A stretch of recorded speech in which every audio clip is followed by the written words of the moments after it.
ગઈકાલે સુરતની નવી સિવિલ હોસ્પિટલમાં રાજ્યના આરોગ્ય મંત્રીએ સરપ્રાઇઝ મુલાકાત લીધી હતી અને ત્યારબાદ ક્ષતિઓ સામે આવતા તાત્કાલિક જ ટકોર કરી હતી। આ ટકોર બાદ આજે સુરતની નવી સિવિલ હોસ્પિટલમાં સફાઈ અભિયાનની કામગીરી શરૂ થઈ છે।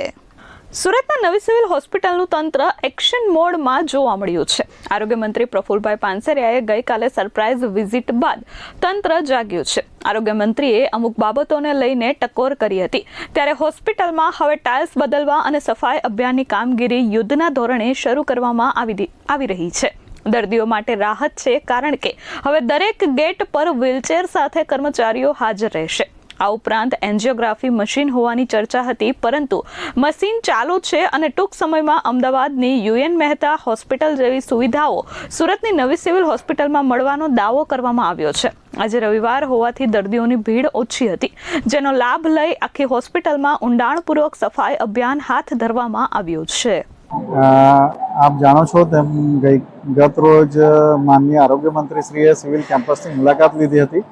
ઓચિંતાની જે મુલાકાત લીધી હતી અને તેમાં જે કંઈ બાબતો એમના ધ્યાન પર આવી અને જે કંઈ એમના તરફથી જે કંઈ માર્ગદર્શન આપવામાં આવ્યું કે જે કંઈ સૂચનાઓ જે અમને આપવામાં આવી એનું ફોલોઅપ અમે તાત્કાલિક ચાલુ કરી દીધું છે। અને માનનીય મંત્રીશ્રીએ પોતે પીઆઈયુ સિવિલ અને પીઆઈયુ ઇલેક્ટ્રિકલના એક્ઝિક્યુટિવ એન્જિનિયરને ફોન પર બધી સૂચનાઓ આપેલી હતી। તે મુજબ આપ જોઈ શકો છો તેમ અત્યારે ટાઇલ્સ બદલવાની એ કામગીરી ચાલુ થઈ ગઈ છે। પીઆઈયુ ઇલેક્ટ્રિક તરફથી બી જે પીએમ રૂમમાં કેબિનેટની જે સમસ્યા હતી એનું કામગીરી કંઈ હાથ ધરવામાં આવી છે અને 1-2 દિવસમાં પૂરી થઈ જશે એમ એમણે જણાવ્યું છે। અમારા તરફથી જે કંઈ આજે રવિવાર છે અને પેશન્ટની સંખ્યા ઓછી હોય બહારના પેશન્ટ, તો અમે સફાઈને બધું તમામ સફાઈ અભિયાન છેડ્યું છે અને વખત આ બધી સૂચનાઓ મુજબ કામગીરી કરવામાં આવશે એવી અમે ખાતરી આપીએ છીએ।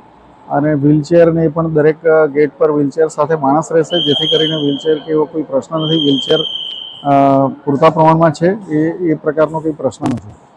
કેમેરામેન મુન્ના મલબારી સાથે ધરતી પટેલ, S24 ન્યૂઝ, સુરત।